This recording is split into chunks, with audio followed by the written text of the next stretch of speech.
Hello and welcome to the Town Social episode 66. Town have now won 9 games this season, equaling the total wins Town managed last season altogether. 6 home wins on the bounce have us now sitting pretty in 5th. Things look a little bit better now than they did a few weeks ago. Well, apart from Bojan Radulovic and the club's ever-growing injury list. I'm Ian Kilroy. I'm joined tonight to help pop my hosting cherry by 3 veterans of the podcast. Gaz K, Andy K, who are not relatives, as I am told I have to make clear every single time. And Nick Barlow, who's not. Nick, you're not feeling great today, but you're still showing up, aren't you? You've still put an effort in. It's dedication, mate. Dedication. I feel like Bojan Radulovic plays. You're up, mate. Is it those twitchy shorts? It's just too much for you. Too much of a clinical attacking threat last night, and now you just need a bit of a day off to calm and reassure and just regather yourself before we get into another weekend. Well, Tuesday night football next week. Well, he's such an hero. I'm going to go and stand on doorstep tomorrow night and clap for you, Nick. Oh, thanks, mate. Yeah. That's all we're after. Anyway, get him in early, boys. God. Been a big couple of weeks for Town. Some nice results, and we're away from the international breaks now for quite a while, which is probably the best news that any of us have heard for such a long time. But I think it's important to go back to the Man United under-21s game quickly before we get into the 2 games against Charlton and Leyton Orient, because there was a change in mindset, I thought, from Town in that we went out and put in probably quite a strong team there, pretty surprising for some people, to make sure we go through in the group, but to add a little bit more chemistry. Do you think, Gaz, there was any benefit from that? And have you seen anything that's come from it, from a comfortable win in a midfield now that's, to me, performing a little bit better? Do you think it was a good idea there to put in a strong team in that game? Well, it was, wasn't it? I mean, we obviously came off the back of that horrendous Tamworth result and then a tidy enough 2-2 draw, but we continued to be concerned that, you know, we were creating chances but not taking them. And I thought, actually, the risk when you play against, when you put under-21s in competitions like that, is that often it can be men against boys. And I think, in fairness to Town, you know, Duff picked a strong lineup, and I thought the players looked like they took it really seriously. And once we really started turning on in the second half, the young kids ran out of steam and couldn't really live with us. So I guess it's always a risk. When you win 4-1 in the end, it's a great idea. If we'd have lost or drawn, then the eternal grumblings would have continued. It was a big moment as well, wasn't it, Andy? There was a meeting of 2 heavyweights. The game between. Meeting of the minds. That's it. I met Andy Kay for the first time for the first time ever. That's it. We waved at each other lovingly across the stand, and at half time had a nice little embrace. But to be fair, we did, to the United fans, there was a bit of an atmosphere in that game, which was quite surprising for an EFL trophy, or the Virtue Trophy now, as it's been rebranded as. But the game was good. I thought it was at a good tempo. I thought Man United had some decent players playing for him, especially the left back who was on the bench, I think, for Man United yesterday in the game. Or this weekend at I can't remember, Ipswich were on Saturday. They put a decent little team out as well, but we did well and went on from it. Andy, what did you think of the game? I enjoyed it, really. I'm disappointed to see Tommy Pender go off, obviously, my boy. We'd really gone to watch him, and then he don't play for more than 20 minutes. We heard by half time that he was ill, not injured, which was, I guess that was good.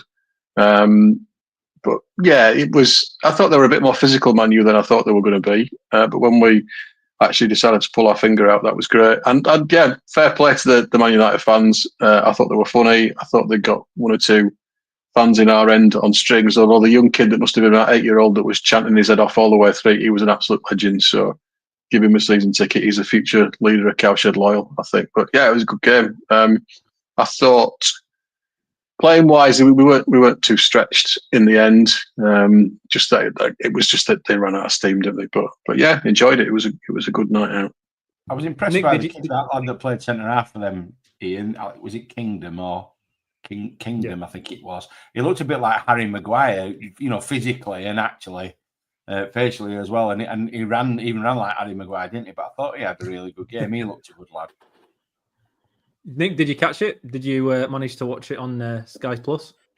Yeah, I saw it, mate. And look, I don't care what happens in the season now. We've beat Man U under 21s. I'm perfectly content. And I mean, look, it's in terms of the competition, I don't care about it. But I think in the context of where we were after the Tamworth result, and then, you know, some would say a reasonable point away, but I was disappointed with the Crawley result. So, you know, to beat them fit comfortably in the end. I mean, we left it late with the 2 goals at the end, didn't we? It looked probably more comprehensive than it was, but I didn't think we were overly troubled. I don't think Duff was happy in that first half. I think we switched off, allowed him back into the game, but second half, I thought we controlled it reasonably well. And I think, like you say, I think they just ran out of steam. And look, we did what we needed to do. We're through to the next round. So yeah, happy days. It's a win's a win. You need wins. You need to build momentum. So I think it was important we got the result there, because had we lost that, it would have been a pretty horrendous week, really. Yeah, that's where I'm at with it, Nick. I think it was quite a big. It's a strange one on its own. Looking from the outside in, you don't really think it'd matter too much. But considering the results we'd had up until that with Tamworth and Crawley, it'd have ended one of the worst weeks since I can remember watching Huddersfield Town. So to go into that international break with a few, just a few goals and a nice win really was important for us. But then we're going up to where Charlton come up and face us after a snowy week in Huddersfield. Charlton come in, I think they'd won 2 in the previous 11 games. Obviously, one of them had been Birmingham at one point in the season. So they'd had a little bit of form early on, but Nathan Jones' team were struggling up until facing us on Saturday. But looking at the lineup in that game, boys, was there anything that really stood out for you guys? Anything where you thought it was quite a change from that under-21s game against Man United? Or was it pretty much what you expected? Well, when Iapenda went off, of course, Kasumu was brought on, and that now, you know, that midfield of Kane, Wiles, and Kasumu, that now looks like it's going to be Michael Duff's first choice.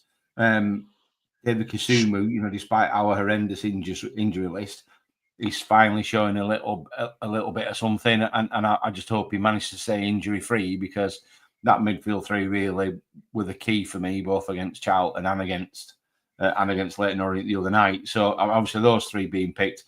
You know, strikers, we're always going to go about strikers because we're Huddersfield Town fans, so we'll have to moan about strikers, don't we? But, you know, Healy and Koroma, if it was my money and I was the manager, they'd be my first picks as strikers. But they never really got going in the game as a pair, did they? I don't think. And of course, then Healy with his balsa wood, his knees must be worse than the horse killers. I mean, you know, even what did the last 40 minutes, not even that, did he, before he was off?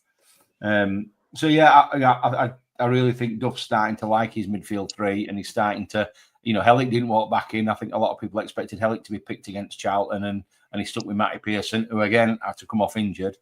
But that, you know, that back 3, that middle 3, that centre 6, if you like, that feels like Duff's first choices now for me. Yeah, it's nice to see Healy get the start in that game. I think that was his 7th start for Town since signing permanently, which, yeah, I'm pretty sure that's what we've since got into it.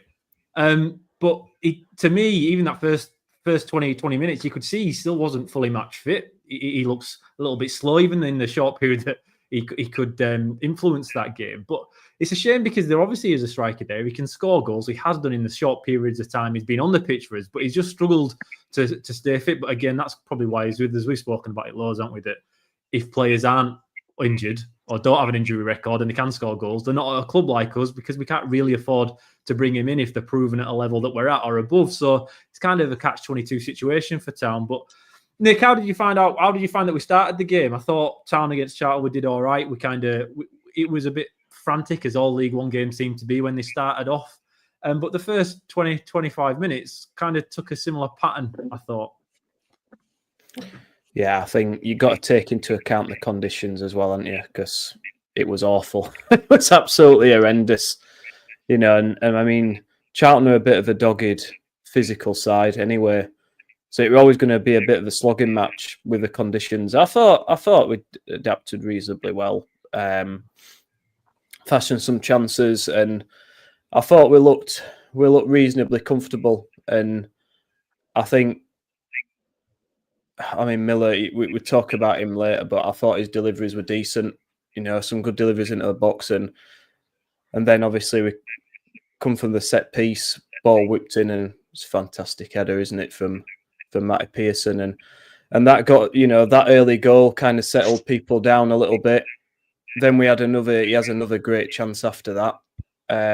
So could have been 2-0 up. So yeah, I mean, that first sort of 20 minutes, I think we got to grips with it reasonably well, and that early goal just helped calm us down a bit.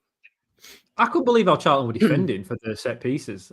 Going into the game, I think 3/4 of the goals have conceded have been either from a header or from a cross, and it's kind of been a second phase goal. They looked absolutely awful with anything aerial, anything down their throat. They really couldn't handle. They went with the zonal 3-man defence where they had 3 centre-backs stood in the 6-yard box. They didn't mark the post. They didn't mark a man. And it's quite rare to have so many guys zonal. Normally, you might have one. Town do it with Hellick. He's the only guy that we kind of have doing it.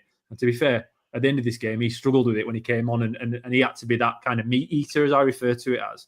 But Charlton just couldn't handle it. And that first 20 minutes, we were getting balls in, either from corners or try and go a little bit more direct, a bit quicker, and they really struggled with it. We changed for no reason whatsoever. And Herbie Kane started playing quick free kicks and trying to overpass it instead of doing it all the time. But I still can't believe Pearson missed that second chance, Andy. The first header is an unbelievable. He's going backwards. He's managed to put it right in the underneath bar and it goes in. But it was a tough goal, that. He's backing up. And normally when you're doing that, you lose all the pace off the ball, don't when you edit. And he's managed to put that one in, whereas the second one is a free. He's, 8 yards out at best? All he has to do is edit in the goal. And of all the chances Matty Pearson normally scores from, there is bread and butter, but he's put the harder one away and missed the simpler one for me. Yeah, you're absolutely right.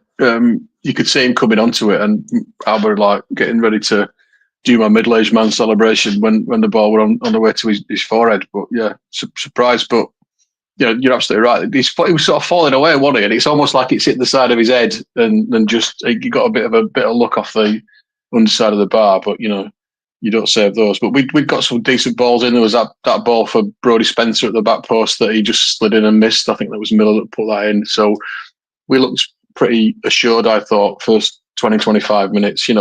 Nathan Jones was spewing because we've let Matty Pearson score. Then obviously he had Matty Pearson for a while, so he knows what a threat he is. And then we've gone and left him unmarked. I don't really know about the technical ins and outs, but I'm wondering if we're managing to get men free. So there must be some element of blocking going on in the centre of the goal by us. It happened for Hellick on last night on the Orient game. I think. I don't know, it was somebody blocked somebody coming round and he rolled off a man and got his header in.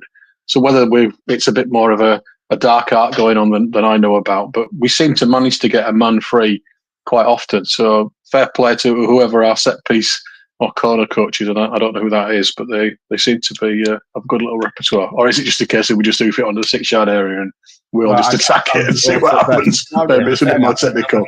I think Miller's deliveries have been top notch, and that helped. If you both that goal and the one on for Elix on Tuesday night, the movement's only 3 or 4 yards. They're not making a 10-yard run and barreling into the 6-yard box, as you say, Andy. They're not moving far, and they're defending for that goal, the first goal against Charlton. If that were a Town player, I'd be going absolutely. The bloke don't even jump. He just stands and looks in awe at him jumping in the air. Oh, look at this! Oh, Matty Pearson. He's good, isn't he?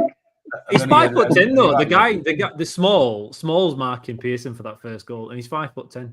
Because they've gone 3 meat eaters, 3 big guys to clear it out. Yeah. They've got the dwarf lads trying to mark our big centre backs. And honestly, for Nathan Jones, who's supposed to be one of the best managers in this division and the best manager even in the Championship, for him to go with that system, I found it baffling. I couldn't believe what they were doing, and they did it again for the second one. They changed it a little bit later on in the game, and to be fair, the sign of a good manager is somebody, in my opinion, who can adapt throughout. But that initial setup caused them problems and really made them have to chase the game for the rest of it. And we're a pretty decent team. If someone's trying to chase it, we can counter normally pretty well and create chances. I'm not saying that really happened in that Charlton game, but normally we're okay. It's not really what you want to do to us. You don't be playing us away from home and gifting us goals. And realistically, they did, and it should have been too. But guys, have you ever seen a more defensive, a more direct team set up as Charlton did against us? I couldn't believe it. Like Nathan Jones, to me, I know Luton's pretty direct, but they played certain patterns of play and they were tempo and they turned it up when it mattered and turned it down when it was clever, even if it was a little bit more route one than what you normally get at Championship level. But the way Charlton set up in that first 25 minutes, I've never seen all like it at the stadium. No, but I was impressed with that 11 Leeburn. I mean, it's all right playing like that, but that only works when you've got a front man who you can properly play off. And I thought he was great on the night. He held the ball up. His touch was good. I mean, in the second half, he really came to the game, and for a 10-minute period in the second half, which culminated him in heading it wide from that cross when he should have buried it. It causes all sorts of problems. And I thought they were clearly well coached to play off, and they were getting close enough to pick up the flicks and play the roll off. Doherty, the lad who gets sent off, I quite like him. I think he's a decent Laker. But obviously he got a bit, that rash challenge ended up with him sent off. But yeah, I mean, it wasn't a great surprise they were going to be direct, was it? I mean, they're a Nathan Jones team, so they're always going to play in that way. And I think sometimes when they play it like that, as Luton used to do, it ends up being a bit unkind, because I think actually they've got better footballers than that Charlton.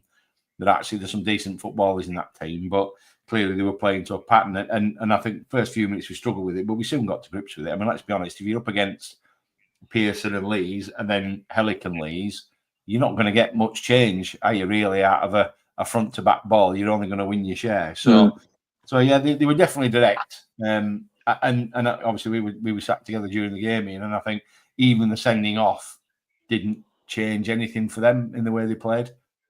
As you rightly said, they're not going to change out, and they didn't change out. And in some ways, they were just as effective, if not more so, with 10 men after the stupid red card. Yeah, they look better in the second half as it went on, I thought. When you play like that, when they don't play through the midfield, which is quite strange, because if you actually look at the midfielders, there's Coventry, they've got Berry, who came on later on, and Doherty. They've got midfielders who can play football quite a bit, but they just don't seem to play that way at all. And when you're not playing that kind of possession-based football, if you lose an extra man in midfield, it really doesn't make that much of a difference to the game. And I don't think them going down to 10 men, again, I'm jumping ahead of myself here a little bit, affected the game that much. I don't think it would have changed how it have played out. But Nick, I know you'd have loved this one. Town in control of the game, 1-0 up, looking all right. Charlton had a sniff. I know Lee Burney's thrown his weight. He's thrown himself about a bit. There's a little bit of danger down that right-hand side. I think Spencer and Lomvik were having a bit of a struggle, to be honest. In the entire setup of Town, the only weakness we seem to have were down that side. But then Pearson, to me, gets a little bit injured prior to the events of Reg taking a little bit of a tumble. And he doesn't do the work to get back because he can't. He's not there. Miller tried to cover him, couldn't do it in time. Anyway, the ball finds itself worked out over to the left-hand side, as we're watching it, guys. And Spencer does something pretty rash, doesn't he? Or does he? Is there contact? Is there no contact? I don't know how you saw it. But as ever, Town 1-0 up, cruising at home, gifts a team an opportunity to get back into the game. Yeah, I love you say that. I love it as if I love a moaning opportunity, and but it's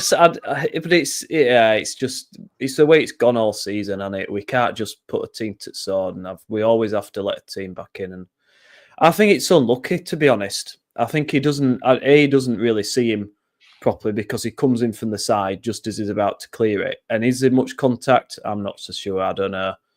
I think it's a bit unlucky, to be honest. But I mean, he does this quite a lot, Spencer. He tends to lunge in the penalty area, and when you make moves like that, you're always going to give the ref a decision to make. And I think personally, I thought it was harsh, but I mean, you see him giving out time, don't you? It looks stone wall from upper tier, Nick. I have to be honest. Honestly, it looks stone wall from where I was at, But not in real time, guys. I'm just thinking, like, looking back at it. I'm just trying to, because I've looked back a few times, and because it's sometimes difficult in real time, and because it all happens so quickly. So I tried to get it at some different angles just to see. I mean, there wasn't really many, to be honest, but it just looked a bit. I don't know. I think I think by letter of the law it's a penalty, but I felt a bit sorry for him because I don't think he sees him in time, and I don't know how much contact there really is there. He's gone looking for it, and so. Yeah, but the Town players' reactions, not one Town player shook their head, waved their arms at the referee. Mike Pearson had a stroke because it was such a ridiculous challenge. But then with you, the Pearson didn't go out and close him down for the corner, which gave the ball away. And then he sort of just hit him in his midriff, didn't it? Whereas normally he would have sorted his feet out and smashed it away. So, I think Pearson probably didn't help us by staying on. But yeah, you're right. It was a fucking brain dead challenge from Spencer. Absolutely brain dead. Is that Reg's first assist at the John Smith Stadium for a goal? I don't remember him ever doing that. Andy, you don't come in here and be negative, mate. We've got enough negativity. We throw enough people under the bus. I'm just asking. I'm just asking. I thought you made the most of it. Like those bow ties that spin round. You look like one of them bow ties spinning round the midriff area of Mr. Spencer. So he's absolutely made the most of it. But it's one of them, apparently there's been a ruling that if there's contact any sort of contact, the lightest contact, then it's a penalty. And they've made that rule in the Premier League that's come down to the likes of us. So, by the letter of the law, it's a penalty. But soft, for me, and he didn't need to. I think Spencer catches him on his uplift. So he kind of goes to control the ball, Reg. And I think at that point, when Spencer takes his first attempt to try and kick the ball, he gets it. And when both feet come down, I think Reggie's already diving and he's on his way.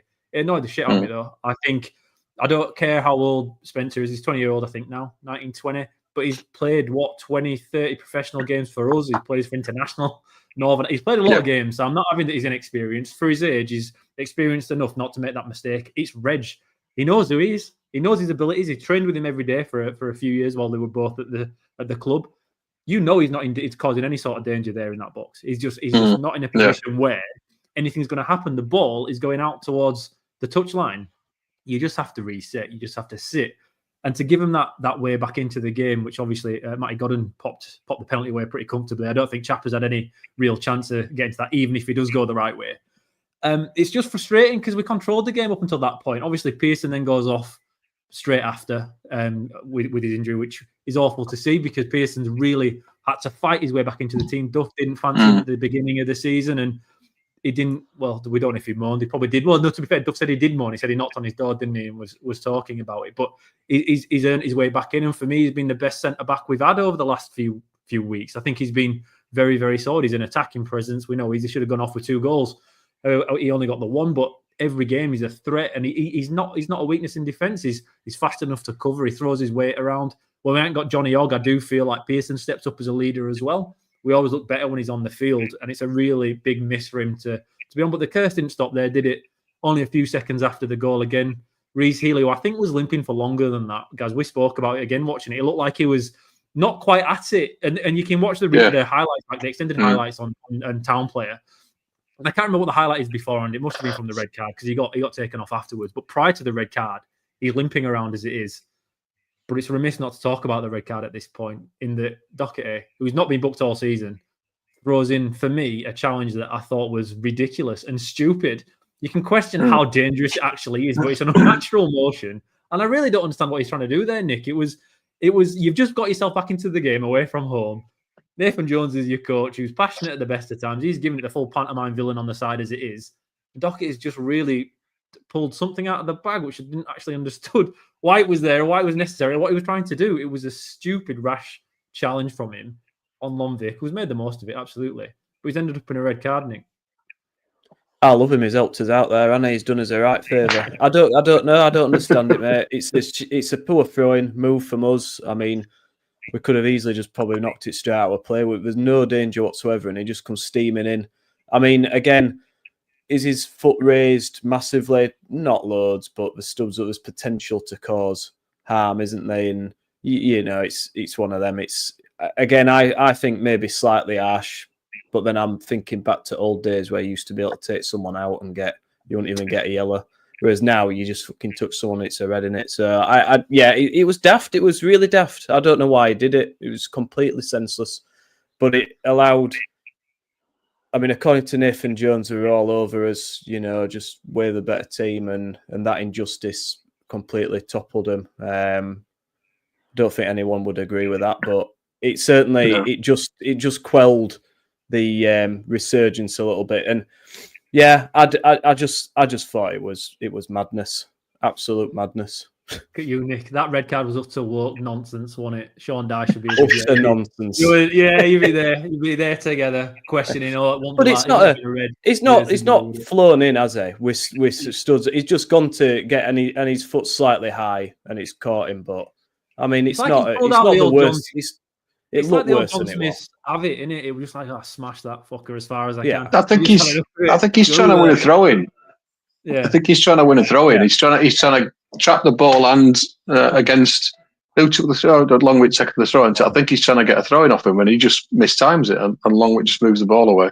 It's Steve Mounier-esque in 2018. You know, similar sort of height, similar sort of thing.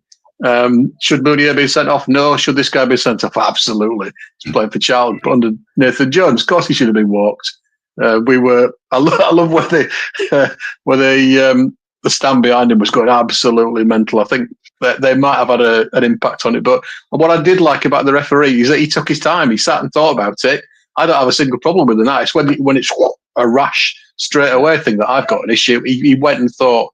He checked on Long White, who was clearly looking like he was at death's door, because that's what you do when you're trying to get somebody sent off. And then he's had to think about it. I don't think he was probably in contact with his liner, but would there have been a line? There wasn't a line on that side. I don't think there was one nearby. There may have been. I can't remember. Is it on the other side usually? So I don't know what value the liner could have added. But I just felt he went to try and clip the ball, get a throw in, and mistimed it. And it's a foul. So it's a foul. So yeah. Well, off you go.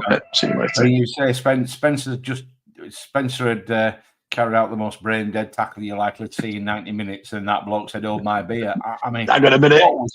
Yeah. By the way, it were a fucking foul. There must be this sort. I'm going to get on my high horse now about foul throws. Why is it in professional football there's at least 10 foul throws in every game and refs never give them? In Man United under 21 games, the kid that was playing down the left hand side, he was jumping in the air when he was throwing. He was like 108. He were on one leg. He were on one leg. Anyway, it was a foul throw to start with, and I think you're right. I think he was trying to play the ball off him, but it was. I mean, it was brain dead. I mean, why put yourself in that position? It was. Anyway, he played out to our benefit, and as you said, Nathan Jones was always going to say it was a terrible decision. If it had been a yellow, I don't think anybody would have moaned and would have moved on with our life. And I actually don't think, as we said before, I'm not sure it had that much of an effect on the game anyway. No. It was nice to see all the Town players actually go and ask for the red card, because normally Town fans players are shit house and they don't support anyone or anything and they don't appeal. It was a challenge that was rash, but Kasuma was in, Miller's straight up to the ref, and I know people can say, "Oh, I don't like it. Don't do it in rugby." When it comes to football, you have to be like that with the referee, because you get an advantage from it. And we can all sit and criticise. The problem is other teams do it, and other teams do benefit from it. You think Ferguson didn't get his players doing that for a reason? Of course you do it for a reason. These little pressure moments build up, and sometimes you get a goal from it. You get the right decision from it. And if you don't do it, you suffer because other teams do. You've got to play fair, absolutely. But when everyone else does the same thing, it's really important for me, for Town to do it. But just after we have that positive, obviously then Healy pulls up, and it looks really bad for him, doesn't it? It was one of those injuries where he couldn't even walk off too well. Like he's how many injuries is that now? 3 since he's been with us that are not just a little pull or a little tear. It looks like he's going to be out for the foreseeable future. And it's just a shame, because there is a player there. We can question the best two. I know Gaz likes Koroma and Healy up top together, and maybe he's one of our better 2 strikers. But it's just a shame for him, because he's never really had, well, in his, even at Watford before he came to us, he's been injured for so long and so often that he's never really proved himself to me to be a proper professional goal scorer over an extended period of time. And I don't know if he's going to get that chance with us anymore. Obviously, he's contracted for a couple of years, but you have to be worried about how Healy will recover from this and get back into playing 90 minutes, because he's just not managed it with us now, and he's getting older. It didn't look like a good one, did it, Gaz? No, my guess would be he's probably done for the season. Had himself to the back of the queue in the treatment room, can't he? For his next round. But I do feel for that, because it's not, he's not doing it on purpose, is he? He's not. And these are non-contact injuries. You look at the injury that Miller got. That's a contact injury. You say it was clumsy as fuck, but it was a contact injury. I mean, he's doing nothing. He's not in the game. He just pulls up, and it's time and time again. But I don't want to go all Terry and Nigel on you, but you do have to question what due diligence are we doing on these guys when we're bringing these in, because we paid the rumour 7 figures for him. No doubt he'll be on good championship wages. And I think, and what was it you said? Killer 7 games he started for us. What an absolutely garbage return from possibly the best January transfer window we've ever had. There it is. He's taken 29 minutes and the first best January transfer window we've ever had to come out, guys. That's what we're here for. That's exactly what we like.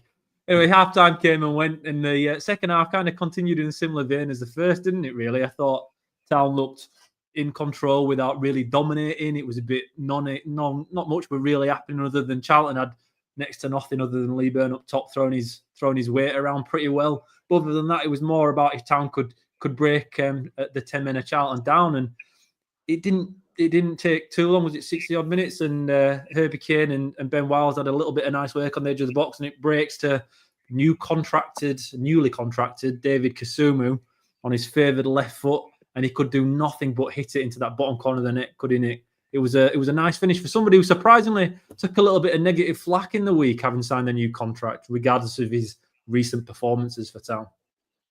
A bit. God, it was everywhere. Oh, well, fuck who signed him for? You can't have the average League One player. If we get promoted, it's going to do out, is there? Oh, fucking joke. Like, and that was just Nick's speech. And that was just Nick. That was just me in my mind as I was drafting it. I really like him. I think he's done really well this season. Like he can't pass, but his strength, his tenacity, his energy. He gets the ball at the pitch like O'Brien used to do. He'll just drive it up 20, 30 yards up the pitch and just release all that pressure. And he never stops running.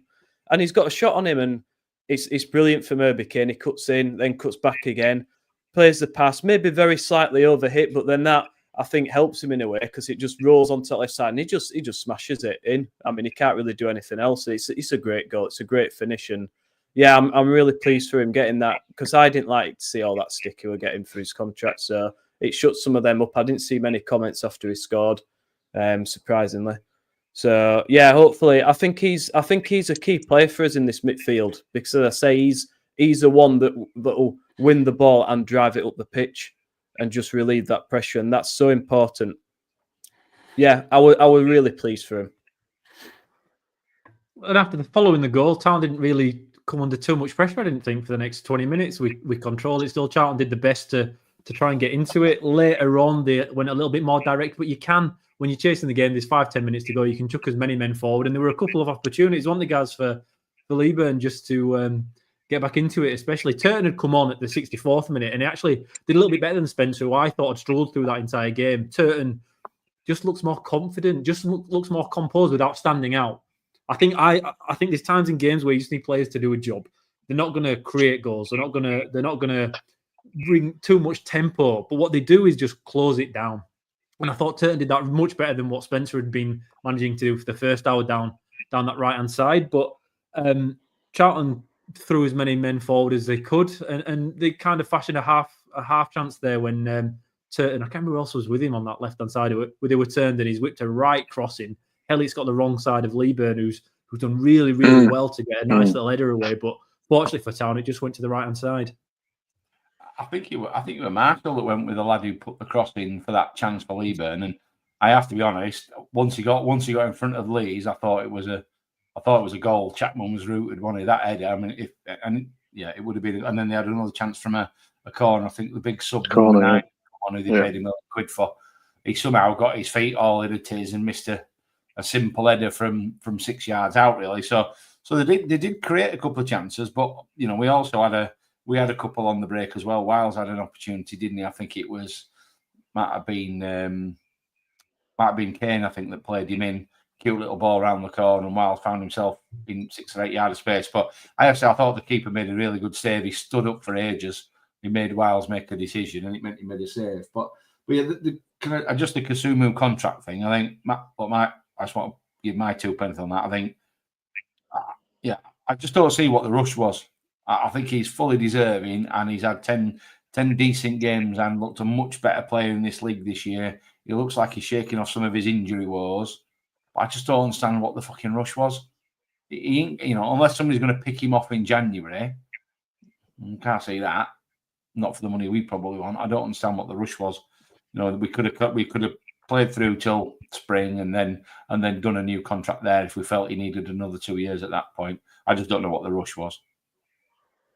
Well, maybe there's something going on in the background with him. You don't know, do you? But maybe they've seen his improvement and they want to reward it. So I don't have a problem with it. The timing of it, it's all right for me. I think I'm not so sure about the start to the second half. I thought for the first 10 minutes, I thought we were woeful.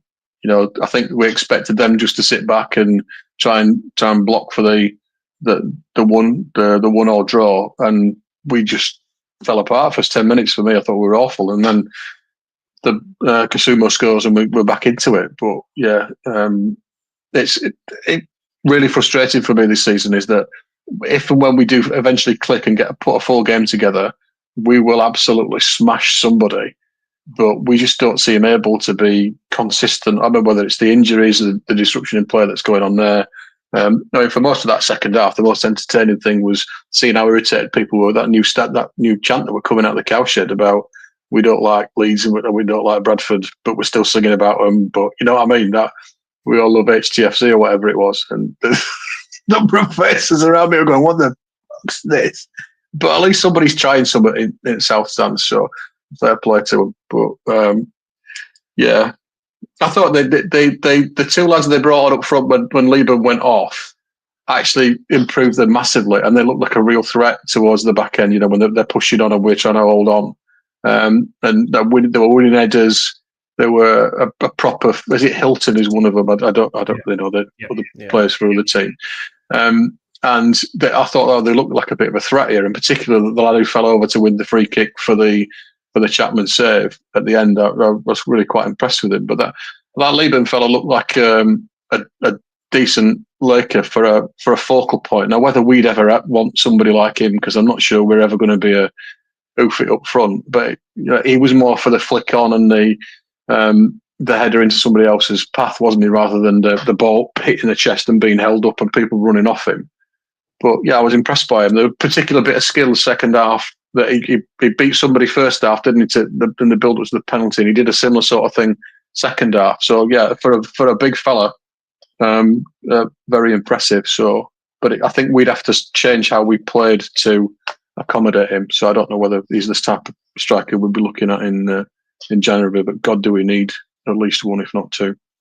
Oh, my favourite part of the afternoon was sitting next to Gaz, having a nice little chat, watching Nathan Jones lose his shit over every little decision that didn't go his way, which included, we must say, taking quick free kicks.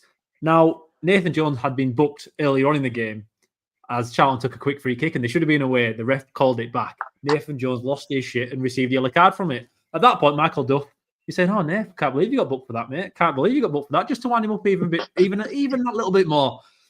And then at the end of the game, the most important moment, there was a free kick given, which was soft at the best. Was it Lees that took him down? Was it Lees or Hellick? Hellick had been pretty iffy since coming on. He kept undercooking the headers. He kept trying to go out and then be miles under him, which is where the chance for Adame came from for the corner, when he should have equalised with the more or less an open goal there. But obviously, last kick of the game, free kick given. No one else in the team, no one else in the stadium reacts, but Chapman manages to react to the quick free kick. I think it's Danny Hilton there who should have got onto it and popped it under Nick, but that had a really spot your action, wouldn't it, Nick? You wouldn't have had your twitchy shots. I'd have been seething, mate. I'd have been absolutely seething walking back up that hill. I think, look, it's a poor pass and all, isn't it? That's the first thing I'll say. He overhits the pass. If he gets that pass right, he's through, and Chapman doesn't get there in time. So thank Christ he didn't put that pass correctly, because nobody else switched on. Everyone's dozing. Miller's playing everybody on. So it's terrible, really, from a defensive point of view. It's awful, especially at that time in the game where you've got to be more switched on than ever. But thankfully, look, it's great play from Chapman. He reads it. He comes out quickly. Really good. And he sorts it out. And for a relatively young keeper with still not loads of experience, I thought that was really encouraging to see that. And I've been really impressed with how he's grown into it. The more he's played, you thought at first, he's going to be on until Nichols comes back. But the way he's playing, I wouldn't move him out. I think he's been really good without being overly troubled most of the time. But when he's been called on, he's done the business. His distribution's banging, isn't it? He missed one though on the weekend. He tried to put one out flat, I think, to the left hand side, which he overcooked it and went out for a throw. To do that. Even then, he got 10 perfect and he misses one. And the Galfan groan came. Oh, fucking shit! Get Nichols back in. Not that long ago. One more. Whereas honestly, Chapman's distribution, Alex Smithies had a wonderful kick. He used to underkick it, and it kind of it like hitting it with a driver in golf, and it went flat and then lifted at the end and dropped, and it made it nice for Booby to nod it on, and that was really, really a real nice way to distribute the ball there from Smithies. And Chapman is second to him for me. I think he's really good at it. But once that one drifts a little bit too far and he gets a complaint on him, everyone's screaming for Nichols back in. And I'm sure as soon as Lee Nichols is fit, he will be back in, unfortunately, Nick. I'll tell you what, I do love an Australian, you know that. And for me, Chapman has earned his next man up though now, isn't he? Maxwell's definitely nowhere near being good enough for me at the moment when it comes to being between the sticks for Town. But Chapman has proven himself to be a worthy League One keeper, more so than even his compatriot Bilokovic. What's it? Nico? Bilokovic. Is that where we're at?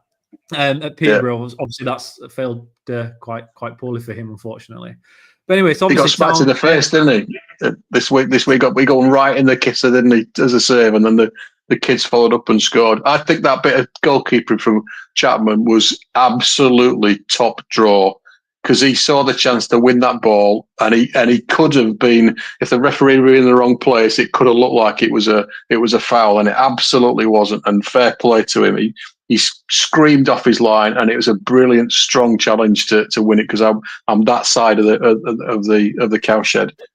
Fair play to you, fella. That's a 2-point save there. So yeah, top stuff. I'm really impressed with him. It seems like a good kid as well.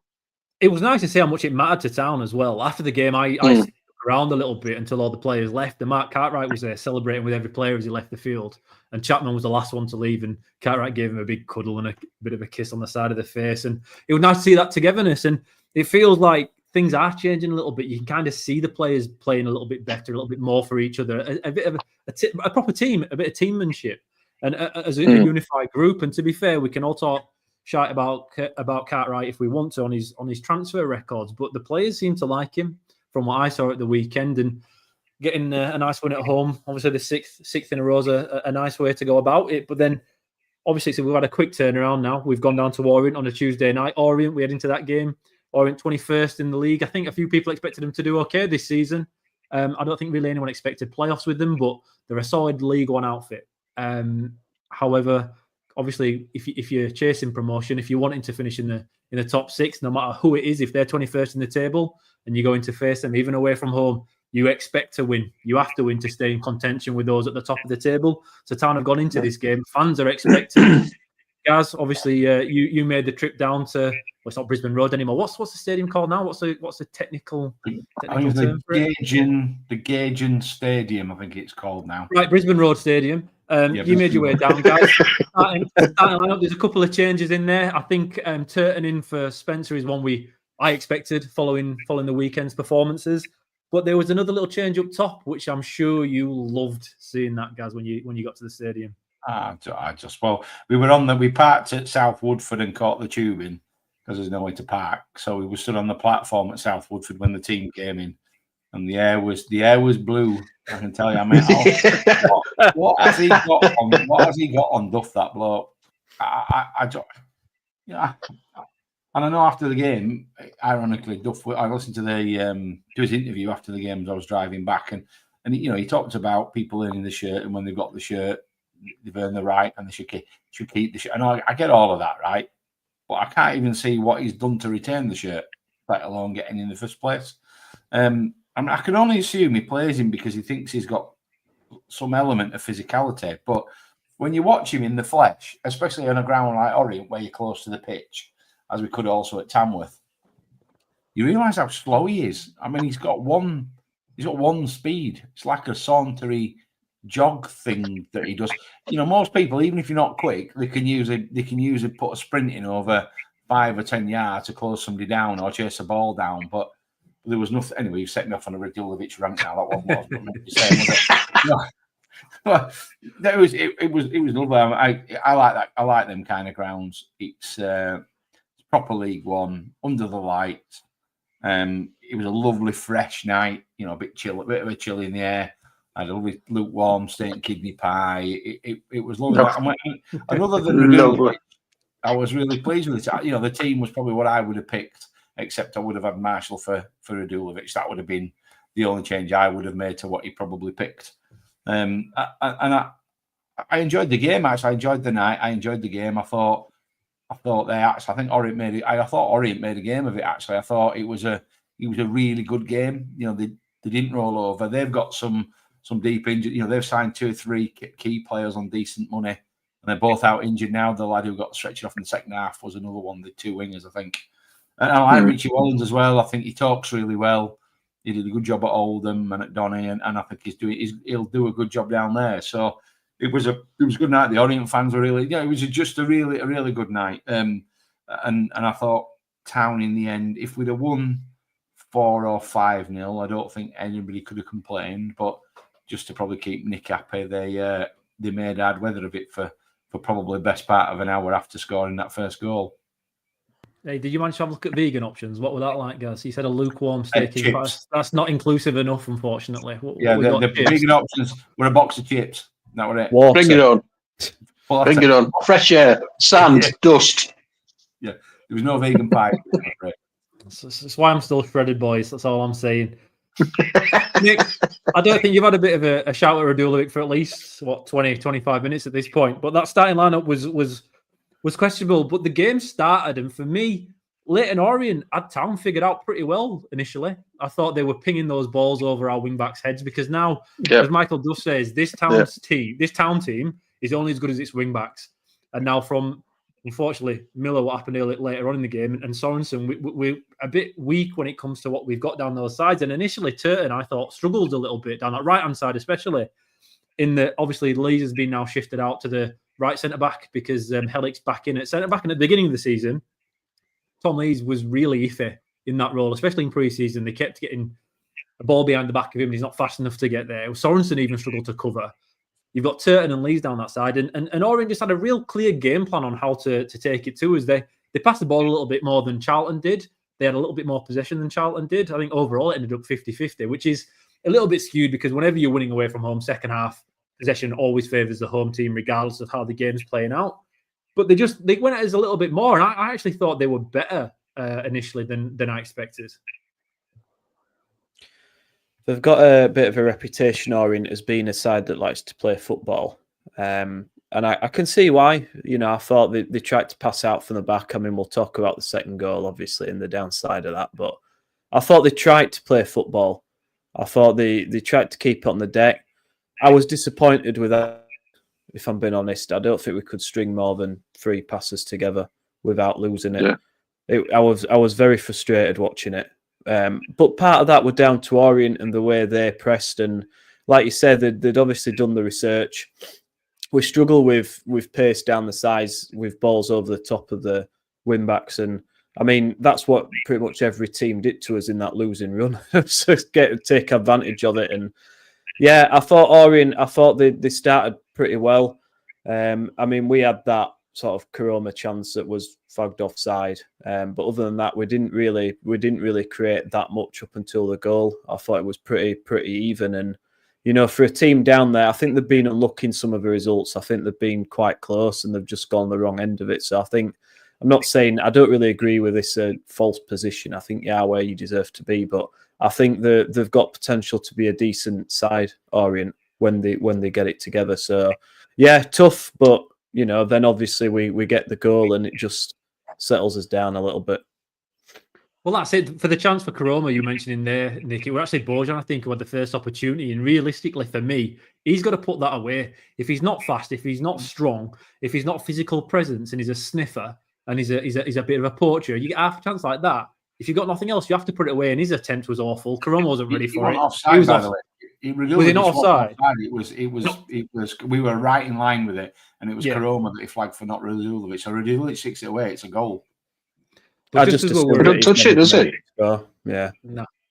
But don't even make contact with it. Our corner, the danger we have from corners is now not going to be there because Pearson's not about anymore. Not for the foreseeable future. Mikel Hellick, Mish, as Town fans, Town players like to refer to him as. I like picking that up. You know, you listen to pre-match conferences and you can hear the coach refer to nicknames of the players. I feel like we should have a thing where that's what we do. So Misha, he's back at centre back. He's 9 goals only. Last year he got 9. Is that what he got in the league, or was that league and cup anyway? Yeah. He's the most prolific goal scorer we've had at the club for 24 months at least. He pops up with another cracking finish from another wonderful delivery, Andy, from one of our favourite wing backs in Mikel Miller. Yeah. I just feel so bad for the guy. He's been a form player. I thought in Austria when I first saw him, I thought he's a tricky fella. He won a couple of penalties in Austria with just his getting into the box. He seems to have stopped doing that now. I really felt for him. I'm surprised that Lee's played because so he ran his blood to water against Charlton, and I thought he was down on his haunches when the game ended, and I thought he's with his calf problems. But I was glad to see him back, and obviously having Mish back as well. That's pretty good. Sometimes his delivery can be a bit erratic, but the last couple of games, it's been about one or two. He tends to find that the back he goes long rather than short. I think he's trying to make sure he gets it there. But yeah, I'm gutted for him because that looks like a terrible injury to me. The way that his leg went when the lad fell on him. Was it Aggie? I think I don't know the guy's name, but Aggie fell on him. I was impressed by him actually for Orient. He was a constant threat, but we looks like we were coping with it. But yeah, gutted for Miller. He hadn't had the best of games. I mean, the delivery for the goal was top draw. And to be honest, it was a bit against the run of play. The first time he'd really got anywhere near their back line. But during the game, because obviously he was playing, he was on our side of the pitch when he was on in the first half. He kept coming inside quite a distance as well, 5 to 10 yards. It was really weird. And I don't know whether, because I know that, again, in his interview, Duff said that they changed formation a few times during the game. And I don't know whether they kept going to, I think they were going to a 3-4-3 when we had the ball. And it was really weird. He kept coming in really narrow. And their right back, I think he was number 2. He was the one that was getting all the space as a consequence. It was really weird. But yeah, it was you could tell by the way he went down. I mean, he went down straight and he was beating the turf in pain and waving his arm absolutely instantly. So he knew he'd done himself badly. Just for pure clarity, we like to be clear and honest on this podcast. Gaz claimed it was a dead leg at one point that Mikel Miller had. I did not. That's an absolute fucking lie. Who said it looked like a dead leg? Then somebody in the WhatsApp chat. Absolutely wasn't me because I said. Do you know what? No, that's serious. I'll come back. Someone Are we scrolling back? We're scrolling back. Was it Nick? Someone referred to it as a dead leg. It wasn't me, mate. It's bent backwards. It looks horrendous. I'm also in another group chat from some other podcast, and do you know what? If it's on that one, guys, and not ours, I'll name drop somebody. I'll break down the fourth wall. Dead leg. Call somebody out from Chance. Somebody's referred to it as a dead leg on one of the group chats. Gaz K, fuck me. There we go. How is that not a red? So, well, we're all just scrolling back. Like I said, I was just going to put this into some form of AI and just produce a podcast. It's brilliant listening to this. But in that first half, I thought the formations were quite strange. Ben Wiles, the entire midfield kept defending off ball as like a flat 3. So generally, we've been playing with a 2 defensive midfielders in Herbie Kane and David Kasumu, and then we've had a more attacking midfielder in Ben Wiles. But against Leyton Orient, for some reason, because I think Miller was playing a little bit higher than usual, he nearly switched guys to like a midfield 4. In that Miller tucked in as a left central midfielder. Wiles went wide right. And Kane and Kasumu then just played as kind of general centre midfielders. I thought Herbie Kane was fantastic again. I think he's really stepped up these last few weeks. I think he's playing a role that none of us expected. When he came in from Barnsley, I thought he was an attacking midfielder. I thought he was a 10. I thought he was a guy that creates goals. He's not like that anymore for Town. He's playing a more holding role, a bit more of a Johnny Ogg role, a little bit more mobile than Johnny Ogg, but that kind of doing the dirty work, doing the cleaning up and getting attacks going rather than being that last ball. Stephen Shepherd's asking if Wiles played. I actually thought Wiles, they see it. Everyone knows. There we go. You love him, don't you? Be careful. I thought his final ball was fucking woeful against Leyton Orient. I did. It was awful. But he still was everywhere. He was still the guy that got into all the spaces, got in all the balls, and it didn't work for him. He had a real off day when it came to... He kept undercooking passes. I will... just want to caveat that by saying he had Bojan Radulovic to hit. So you can't really blame him for that one. There was someone, Bojan Radulovic does my tits in that I think Duff plays him because he likes it. He comes into that 10 role. He does drop a little bit deeper than any other striker that we have does. But then sometimes if Town are running the ball forward, if Kasuma's got it, he's driving. If Wiles has got it, he's turning, he's driving forward. Radulovic then doesn't come and show. He turns and runs. The problem is he's not fast enough and he's not aggressive enough. So he's offering no help to anybody. And I really do feel that our midfield all struggle because of that. And that's why Ben Wiles had a shite game. That's the reason why Ben Wiles struggled on Tuesday night. But obviously, we then, before half time, like you say, Andy, Aggie's fallen into Miller, which was an awful, awful thing to see. It wasn't anyone's fault. Aggie's been kind of, I don't know who's pushed him into him, if it is Lomvik, but there's a little bit of a contact on Aggie. He's rolled and then just gone straight into Miller's knee, and instantly you knew. And it's just, how many times can we face this? It's one thing with Town to see Healy break down and players that have got an injury record like that. But then when you see that happen to Miller, you just think, why always us? It's like the old Mario Balotelli T-shirt, isn't it? It is, at the moment, only us that face this kind of injury after injury. Sorensen, he's never injured. He's never been injured. He's nearly never present for Lincoln most seasons. He's got injured. Nichols is out. Miller's now out. Pearson's out. Healy's now out. You can look through the entire squad, and we have 6 or 7. Bolker, obviously, he's out as well. 6 or 7 players you could argue that would be starting week in, week out in our first team. And out of no fault of some of them, in regards to like Aggie's ridiculous fall into Miller, where you can't really blame any of the fitness staff or anything transfer committee related. It's nothing on his record. It's just one of those freak accidents. But it's surely got to stop soon, doesn't it, Nick? We can't keep facing this. You're the medical professional. We'll clap for you through COVID. Give us an answer now, Nick. Why are we facing this and nobody else seems to be doing it?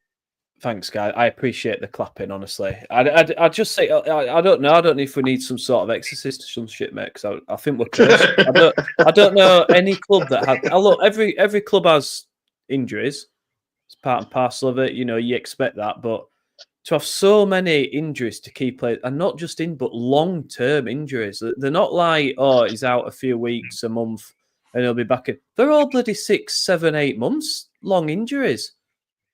I've never seen anything like it.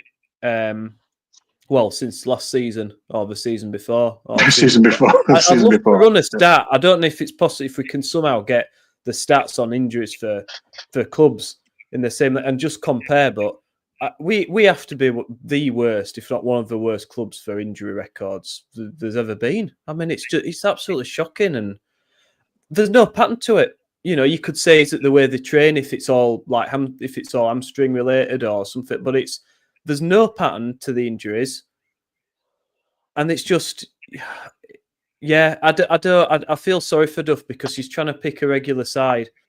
You know, starting 11 so we can get some consistency, and it's like 1 comes back and then 2 go out every time. It's an absolute nightmare, and I don't think you can criticise the physios or the training regime or anything. I think it's just literally just down to bad luck. Well, so I've got some breaking news. Sorry, guys, I've got breaking news. I know who said it. Have you gone back through the chat? Tristan. I have. Tristan, is it? Tristan. Our other dead leg. That's why he works in events and not the NHS. Sat at home watching on telly. That looks like a dead leg, that to me. Tristan wants him. He wants him playing on Tuesday against Wigan. He's going to be disappointed, isn't he? Yeah, he is. Obviously, halftime came. Town 1-0 looking again. Another game where we're looking pretty comfortable. It's nice to see this change in Town, in that games are coming thick and fast, and we actually, to me, are controlling games more. Most halves now, we come out at the end of it thinking we were the better team there. Yes, we have moments. Yes, we still give those stupid mistakes away. But generally, we're controlling games much better. And to me, that's a sign that the midfield's working. And that's what really pissed me off with the Kasumu stuff, with his contract extension, in that people are complaining about it, Gaz, saying, why is it necessary? Midfields work or they don't. It's hard to pick individuals out, I think, and say, he's really good. We need to keep him. That's fine. But if you're losing games and midfield's not working, I don't give a shit how good an individual is. The three midfield we have between Wiles, Kane, and Kasumu controls game after game after game. Not for 90 minutes, no, but that's professional football. It doesn't really happen very often. We're doing much, much better. And that first half was another example of where we weren't great. We created a chance, not too many, but we didn't give many away. And Orient obviously weren't happy with it. Unfortunately, something that came back to bite Richie Wellens in the arse later on in the game is he made 3 substitutions at half time because he was not happy with it. We can sit here saying, Town weren't that great. he was not happy with the way Orient were facing Town. And whilst I thought they started okay, Orient, Town really took control of that game from 15 minutes in until half-time. And that's carrying Bojan Radulovic, who did next to nothing. Do you know what? It's not even fair to say next to nothing. He did nothing. He did absolutely nothing. I honestly don't understand why he gets game time week in and week out, because I don't see the presence that he's supposed to be bringing to the forward line. And I feel for everybody else. Again, I love Josh Koroma. Imagine trying to play up front with Bojan Radulovic. In his 20-minute cameo against Charlton, you could see Marshall fall out with him 3 times for him not running. And every time Marshall got it, turned around looking for the other striker to pass him. Radulevic's walking back. He's not even getting involved in the attack. But the second half, Orient threw themselves at it a little bit more, I thought. They didn't particularly create too many chances, Andy, but they had to go for it. They're 1-0 down at home. They kept playing football. They didn't go more direct like Charlton, but they overpressed, I thought. They sent extra men forward to try and nick the ball off them because they couldn't play through the midfield that we had. Kasuma was busy again. Kane was clearing up everything. I think he had the most collections in the game than any other Town midfielder. We kind of strangled them out of the game a little bit, and they had to go at it. But obviously with Orient going at it, it created opportunities for Town. Opportunities for us, yeah. And that's where we thrive, isn't it? That the minute they start to push on, and with, you know, we've been called a championship team by 1 or 2 managers this season. With that technical ability of the side, we can get it down the sides, or we can. If Verby Kane's on song, you know, you can pick a team apart that's full press. So I think having Ruffles down the left hand side, I think he did well. To be fair to him, that's his first game time for a long time. So I think he looks pretty good. Turn again, we're only as good as our wing backs, and those are our reserve wing backs, and they're probably going to be in for a little while. I would imagine those two now. I thought they did a good job for us. I mean, that chance that Wiles missed was just like incredible. I couldn't believe that he's missed that. You know, professional footballer in that situation, you would expect him to score. A man who's been scoring like he has, but yeah, it just felt like it calmed down for us because suddenly they were doing what we wanted them to do. They're trying to get back in the game, obviously, but that creates the chances for us to do what we want to do. But like with the human crisp packet up front, you know, you're never going to get the ball staying up there. So we've got to move it around in the midfield and get it to somebody else other than Radulovic to have a chance. And that Koroma's got through, and then got fouled for the penalty. I don't know if I think we're going to go and talk about that. But yeah, so it could have been 4, could have been 5, probably should have been. And you can only say, you know, well done, much better second half for me. So yeah, happy with that. Nick, do you think that was? Sorry, guys. All right, I'll go to you with this, guys. I'll jump in, guys. Before you go, other than Bolton, second half, was that second half performance our most complete performance if you break it down to a 45 minutes of the season? It would have been if we'd taken a couple of the other chances. If we'd have scored 3 goals, I would have said, yeah. I think I don't know if you could see it on the telly, but what they started to do 5-10 minutes in the second half was they really started to squeeze the pitch, and their centre halves were coming all the way to the halfway line, and they had I've forgotten the name of the lad now. We're playing the veteran lad who was playing centre half with the dreadlocks. You know, he's tall and rangy. Beckles, Omar Beckles. But he's lost his pace. You know, he didn't have his pace. And they were starting to cause us real problems. The lad that was playing on the right-hand side, that Graham, who they brought on at our time, he was one of their big summer signings. He really started to cause problems. And Wiles made a bit of a subtle change because he just got Ruffles to drop back and almost play with a 5 instead of a 3 with wing-backs further forward. And Ruffles dealt with him. Longwhite couldn't cope with him. And actually, you know, fair play to Josh Ruffles. He actually got a grip of that lad. And it was challenging him and making him try and put other crosses in that led to the bloke overstretched trying to put a cross in and injured himself. And whilst we said Charlton didn't really get affected by going to 10 men, I thought they did. I think not just by the numerical thing, but I think that lad was clearly in some distress. So I think they saw him go off in the same way. Yeah. So they went to 10, and I think once they went to 10, we actually used the ball a lot better. I thought we looked better. We were using the space much better, certainly in the midfield. And I'm with you, Andy. I mean, you could see in the ground when Wiles went through on goal. I said to Connor, he's going to miss this. The keeper went down really early as well.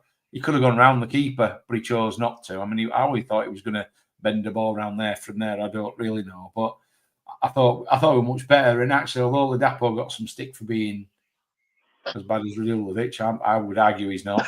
What he did do was when he brought Ladapo on, AK came to life. Cromer actually came to life for 10 or 15 minutes because they put him out where he wants to be on the left-hand side and let him get at their defenders with the ball, whereas before he was trying to play right through the middle with Radulovic. I would say, I don't know what he does, but Radulovic in and amongst him. So, yeah, I thought it was a really good second, and I think I listened to Richie Wellens as well on the way home, and he recognised that. He talked about our ability to control the game and how we controlled it from the moment they went down to 10 men. So, you know, if Richie Wellens has spotted it, then it must be so.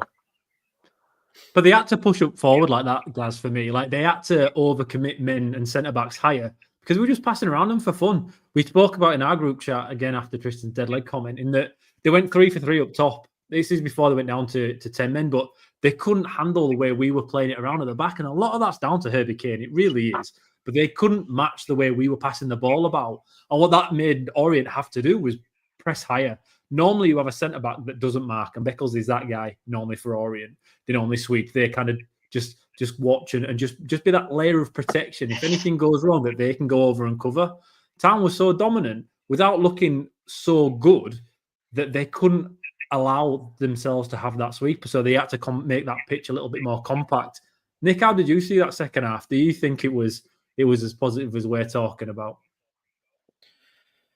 Well, in the sense that we created chances. I thought we looked comfortable for the most part, but in typical Town fashion, we didn't take the chances. And then there's always that potential, isn't there? You know, I message saying it looked like a draw all day long to me, because when you waste 2 or 3 gilt-edged chances like what we did, it doesn't matter what league you're in. It only takes 1 chance for them.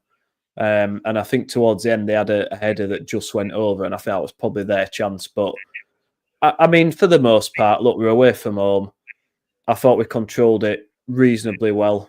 You know, there wasn't, Chapman wasn't getting peppered with shots. We kept him at arm's length. I thought he was, his calmness in his distribution, I think, as well as Kane, adds a lot to this side in passing out from the back.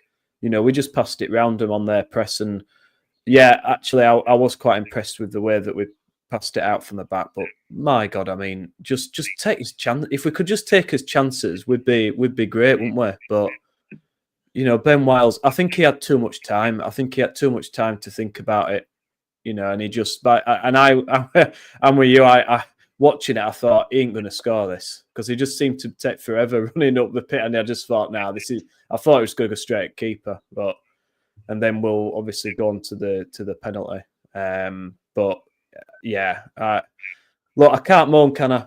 We won the game 2-0 and reasonably comfortable, but there were just that in the back of my mind that I just wish we'd take our chances and put games to bed earlier. And I would say, actually, just thinking about your Bolton comment, Killer. No, sorry. Thinking about what you said about Bolton, I would say, actually, I think probably they were a much better team than Bolton. I thought they were better organised. They got better tactics, and in some cases, better players. I thought Galbraith, who played in centre midfield for them, was excellent all night. That it's actually not just the fact we won reasonably comfortably. We did it against for me, a team that looked like a really good team at home. Yeah, let's go on to the penalty here, Andy. Andy, let's talk. First off, was it a penalty? And secondly, is it time for Josh Cromer to not take penalties anymore? He scored against Bolton, but it was a shite penalty. And look at the keeper went the wrong way. Went the wrong way, yeah. Who did he miss against? I can't even remember off the top of my head. This is Northampton, somebody like that. Northampton, I think it was, or something like that. This is how well I'm hosting, Nick. You'll be back on normal duties next week, mate. This is the research. I put in as much research as this as Gaz does getting that shirt research to find out what year it's in. Oh, sorry, Gaz, I won't mention that. Sorry. But his penalty record isn't the greatest with us, and not only that, there's ways to miss penalties, and the way he missed this one was pretty shat. It was a crap penalty, wasn't it, Andy? It was. Yeah, I think it's difficult to tell with the angle that you see it on the telly. I couldn't tell whether he clipped him or not, but he certainly looked like he clipped him. So yeah, it's got to be a penalty. Is it why is it not a red card? Because the nearest other defenders, like, he's double jeopardy. 10 yards away.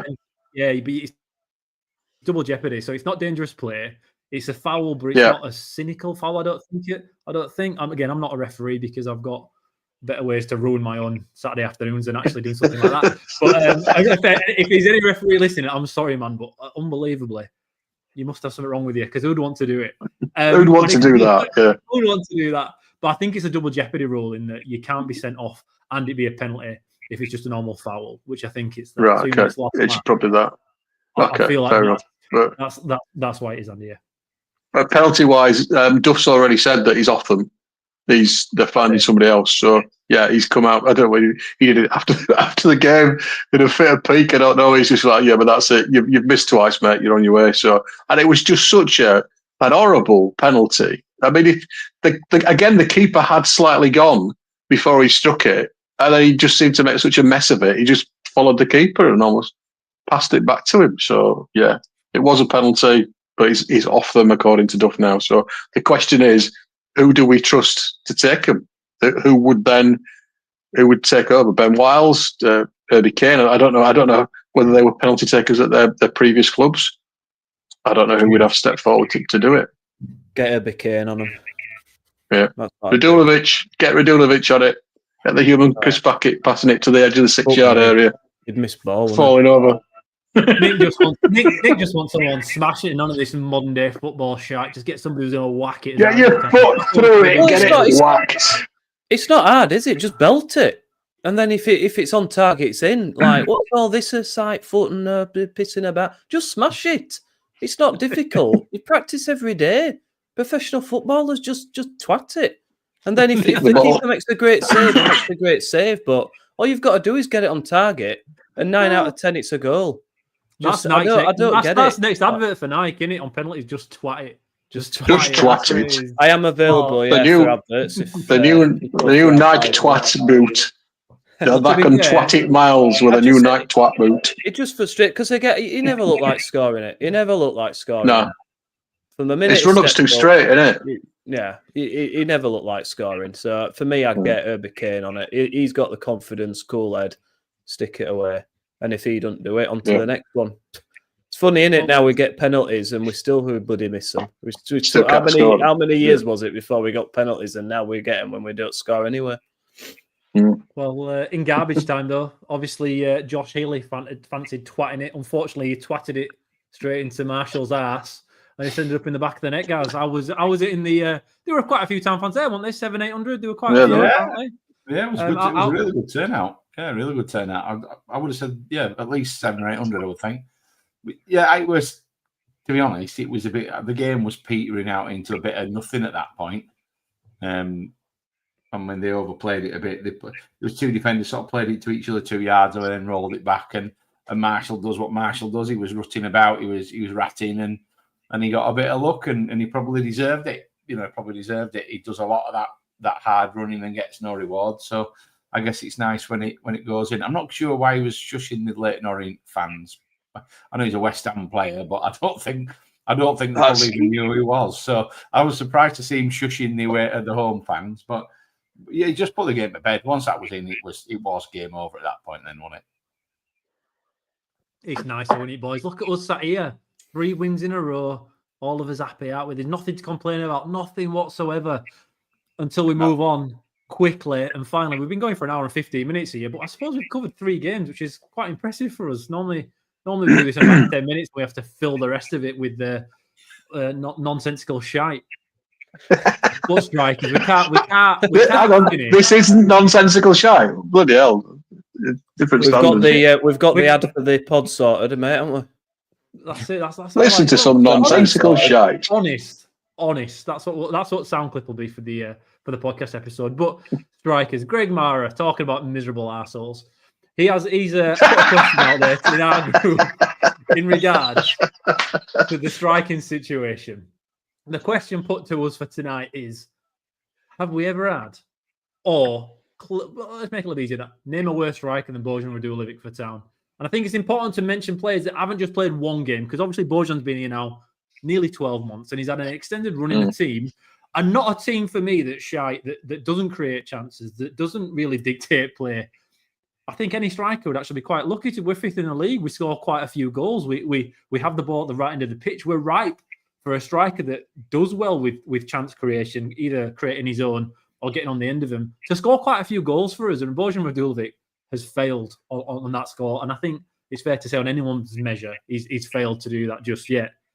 Open forum here, boys. Jump in as you will, but can you name an actual worst striker we've had for an extended period of time than Bojan Radulovic at the moment for us?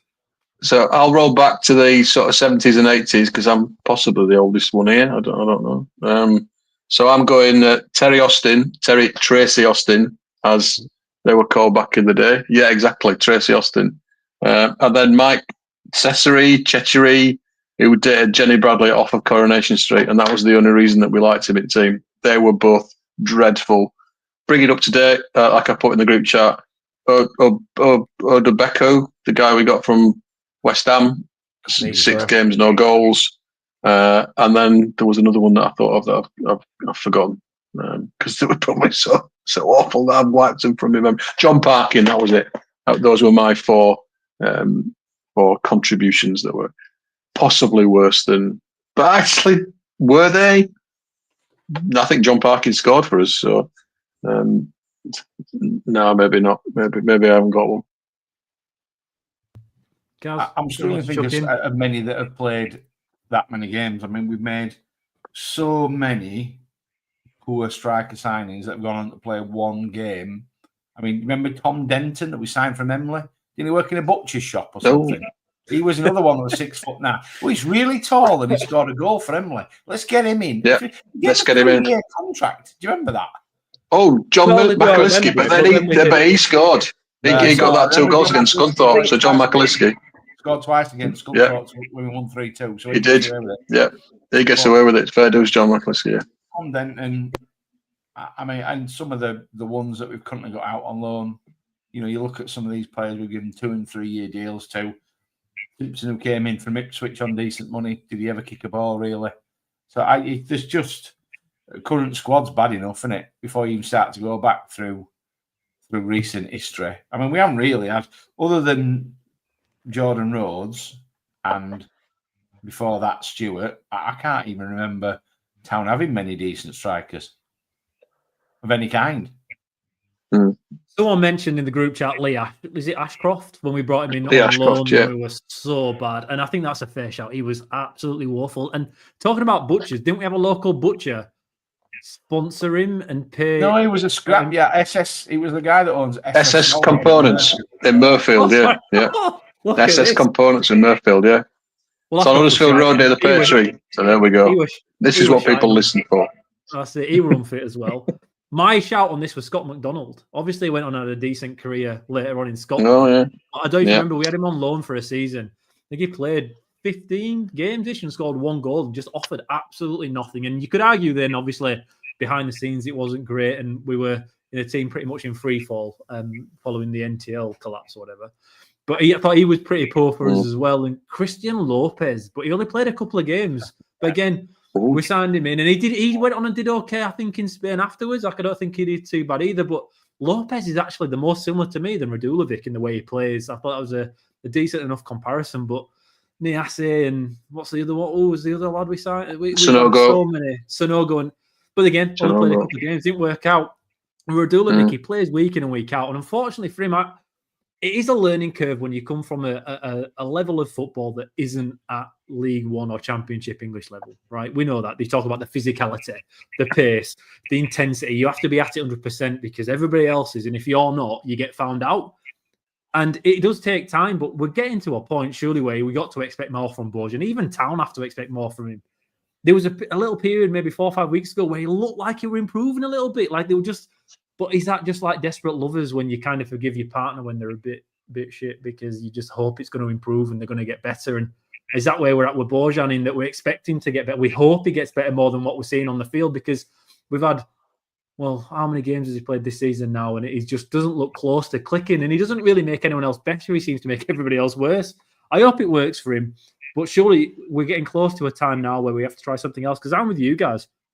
I thought Ladapo has actually offered more in the cameos. I know his chances against Orient. The one when he's been on 30 seconds and he's taken an absolute waft. Bruises it. It's awful. It's absolutely awful. Go on, but son. does Radulov even get there to take a shot? I don't think he does. I don't think he has that in him. So it's just a shame. What's happened with Danny Ward? He's a bit of the unexpected with Ladapo. I don't think he knows what he's going to do, which makes him quite hard to play against.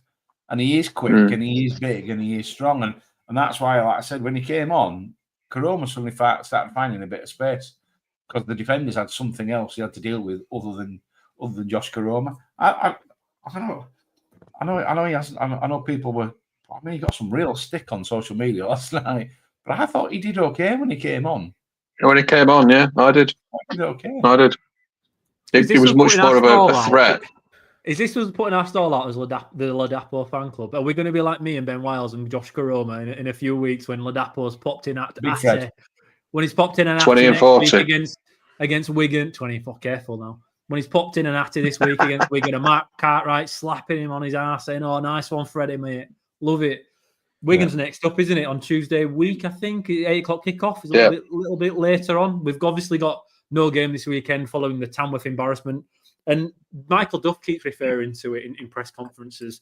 And I keep thinking about it. I can't get it out of my head. So we're going to keep referring to that as being such a low point of the season. So the players will be in this weekend. We'll be back next week after the Wigan game. But going into it, how do you feel that's going to go, Nick? Wigan, they're a bit of a strange team this year. I think people expected quite a lot from him. I think they signed Carragher's relation in the summer, and they expected a lot from him. He doesn't go out anywhere on loan, anywhere shy. But Wigan have kind of been a bit of an up and down team again in League One. There's a lot of them in there. It doesn't really feel like, bar Wickham, who look unbelievable as a quicker side. Kone up top for them is an absolute weapon. Everyone else seems to form kind of isn't really there for anyone. Cambridge smashed a few wins together. Crawley, they had a basket case of the summer in that 20 left and 20 came in. Yet they weren't necessarily the greatest up until facing us and managing to bag a point there. But Shrewsbury beating Birmingham this weekend. Wigan are another club where they expected quite a lot. They've lost a few games they shouldn't have. But you don't know what you're going to get it's like a box of chocolates, isn't it? That's where we're at. That's the point of the season we're at now. At Forest. What a time to go into against Wigan next week, Nick. Vegan chocolates. Obviously, Andy. I think, it's funny, isn't it? Like, they're a bit similar. Remind me a bit Charlton to me, that on the day they can beat anyone, but they're just not consistent. And you're right, you don't know what you're going to get. I mean, on paper, the 15th should be a comfortable win at home when we've won, the last 6 at home. But it's A, it's Huddersfield Town, and B, we're going to, they have, I think they've won the last couple of games, so they start to pick up form a bit. It's a usual story, innit? It's a game that really we're expected to win, and for that reason probably won't. But we really need to win because we need to be chasing down this top 2. I don't think it's going to be easy. They've got quite a young side, I think, Wigan, by look out, so a bit of pace about them. I think it's a banana skin. It's a potential banana skin, this one. It's a sort of game that we all go in thinking that we should win easy, and I don't think it's going to be an easy game at all. Just going back to the striker, I was just thinking myself about if there's anyone worse than Radulovic, and I mean, I'm struggling really, but do you remember John Newby back in the day under Jacko? That's who I thought. That's a call. That's a shout, Nick. That's the shout. That is a call. If I could give shout of the pod, it'd be you for that one, mate. I think that's a right shout on John Newby. But have you got a prediction, Nick, for the Wigan game? I'll be thinking 2-1 Town. I think we will win, but I think it'll be close. Do you know what? The Wigan, they've only conceded 15 goals this season. I think they've conceded is it the fewest in the league or the second fewest in the league? Their defence is good. They don't give goals away. And when you consider 13 goals have conceded this season, actually, even fewer. Only Wrexham have conceded less, who have conceded 11. So we can't afford to miss the chances that we've been missing against Orient. But guys, how do you see it going? Well, Wigan have only scored 15 as well, by the way. So they don't concede many, but they don't score many either. They've won the last 2, haven't they? One against Northampton and Barnsley, I think, the last 2 games. So, yeah, I'm with Nick. I think realistically, it's a game you've got to put down if you're Duff, it's a game you've got to say, we've got to go and win it. And I think we can. I think we're in good form at home. If the crowd turn up, I know it'll be a Tuesday night, but if the crowd turn up and get behind them, there's every chance. So I think it could be 1-0. I think I can't see it being a 2 or a 3. But we just seem to be, as we said about the Orient game, we just seem to be getting into the habit of starting to control football matches. So I think I can see a 1-0 to Town. I think. Yeah, that's what I was thinking. I can't see it being a high-scoring classic, especially with having no strikers. Just out of interest, Taylor's gone on for Luton at that lot up the M62, and they're losing 3-0 at Luton.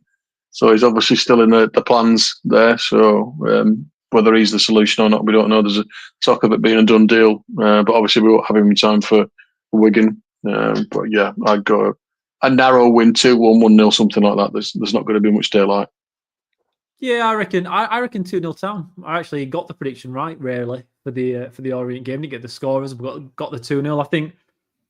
I think we are better than what we look, and I think we're better than what most people think. And we're better than I expected us to be at all this season. I was down to finish outside the playoffs going into it, and I'm very wrong on that one. I think we are controlling midfields, and we are resolute in the back. And it's, even though we're facing these injuries, you look at our starting 11 and we still seem to have the depth there that's better than most teams in the division. I think at the beginning of the season, if you look at your best 11s, I don't think our best 11 is one of the best 11s in the league.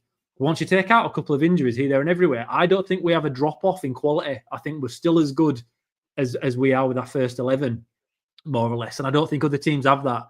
So as we go through the season, between now and March, is it like we've got more games in the next 6 weeks than we've had in the season up until now in total? There's no international break until March. So this game after game after game, and a decent squad goes a long, long way in these winter months. I think a 2-0 win. I think we'll be moving up the table, and then we're going into some fixtures that shouldn't be as difficult as the ones we've been through at the moment. But with Town, there's really no comparison, no real correlation between easy fixtures and winning games with Town at the moment. It's such a strange league. But right, we've got an hour and 27 minutes here, boys. Is there anything else to chuck into the agenda that you can think of? No, okay. Nah, I think we'll not having to do this again, Nick. You can take this mantle back up next week after the Wigan game. We'll be back then. We won't be streaming on Twitter again. StreamYard, which we actually stream on, has put their charges up by 68% or something to nearly 40 quid a month. That's an issue. YouTube now is free, so we'll be going back to that. Twitter, we have to pay Elon Musk, and we're not doing that because we don't accept that, do we, Nick? I know you joke with your utter woke nonsense shite, but we've had enough of him. So we'll be away from Twitter, and we're back on YouTube. There is a shirt to be given away in the Gaz from what season? I have no idea. Gaz, thank you very much for that. Nice one, Gaz. It exists. This thing is, though, if anybody's listening, it does genuinely exist, this shirt. We're not making it up. Anyway, we'll get to 1,000 subscribers one day, and in 2028, when Reece Healy's wheeling himself out again for another goal, seeing out a season Huddersfield Town, that shirt will be given away. But if you can subscribe to us on YouTube, that'd really, really help us. It just means we can monetize a little bit. There's no more adverts realistically for you, but it just means we don't have to cover the cost of hosting this bullshit that goes on for far too long. Right, guys, and Nick, Gaz, thank you very much for joining us this evening. We will be back after the Wigan game, and hopefully another win as we proceed up the table towards the championship. See you later. Up the Town.